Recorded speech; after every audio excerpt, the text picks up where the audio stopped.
Now, former Prime Minister Boris Johnson says he has given the UK government all the WhatsApp messages and notebooks demanded by the COVID-19 inquiry. Mr Johnson is urging the government to hand the material to the inquiry in full without redactions. Well, the inquiry, which begins at public hearings in just 2 weeks now, investigating how ministers handled the pandemic. The government had refused to hand over material it does not consider relevant. Well, Georgia Gilholy is a political commentator with Young Voices UK and a columnist for the Conservative Home website. Georgia, good morning. Morning. I mean, a lot of to and froing on this. I mean, why do you think there has been a reluctance to hand over these WhatsApp messages and notebooks?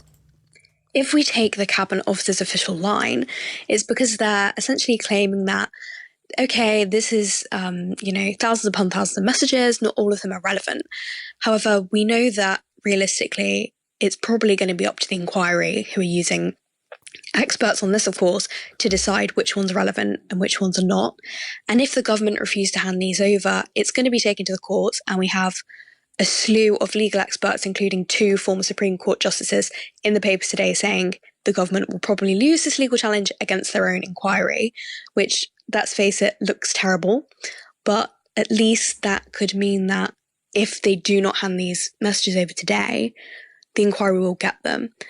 In terms of other reasons why the government may not wish these to be seen by the public, I think we can guess. I think that probably they've seen the reaction to some of the leaked WhatsApp messages that were published by The Telegraph, Matt Hancock's messages, of course, I believe it was earlier this year, that sort of showed that a lot of this response to COVID in terms of policy was very much on the hoof, done over WhatsApp, very ad hoc, not necessarily always based on actual scientific evidence and kind of actually weighing the pros and cons of what the policies were going to do for people, are more about, okay, how can we make the government look good in the papers tomorrow, that kind of thing. Yeah. And I guess, in terms of why this is important, I guess, you make the point, if Baroness Hallett had gone to court, the law would be on her side to get this information, because it is important that this inquiry is seen to be transparent and that the Conservative Party back that. I mean, Mr Johnson at front and centre of this case. But I guess, the importance for the current government is this will very much affect Rishi Sunak. Mm-hmm, absolutely, because Rishi Sunak, he has not handed all of his messages over. So this, of course, what Boris Johnson did yesterday was very clever on his part and puts Sunak in an awkward position, because it makes Boris Johnson look as if he is being 100% transparent, which, at least in the case of these messages, it seems that, and these diaries, he is going to be, and he has been.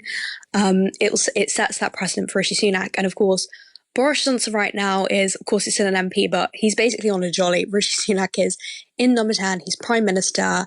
He's got a very difficult general election campaign ahead within the next 2 years if he remains Prime Minister in that time. And he's thinking every day, how do I stay in power? How does the party stay in power with the polls going against us and all of these different issues, the disaster with Liz Truss, the response to COVID, which obviously this concerns, the economy, all those things.